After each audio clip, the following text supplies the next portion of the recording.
एहन सुन्दर वर कहाँ छी शुभ घर। एहन सुन्दर वर कहाँ छी शुभ घर। किए तोहर पिताजी के नाम धनुष धरिया। किए तोहर पिताजी के नाम धनुष धरिया। एहन सुन्दर वर कहाँ छी शुभ घर। एहन सुन्दर वर कहाँ छी शुभ घर।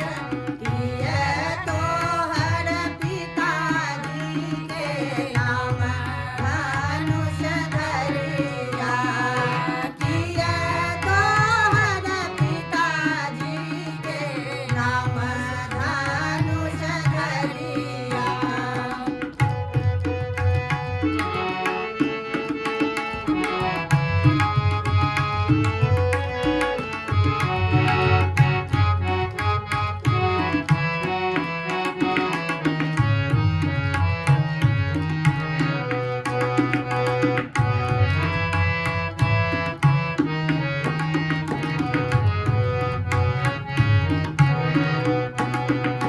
पश्चिम दिशा एक अवध नगरिया से राजा दशरथ मुनि नाम धनुष धरिया।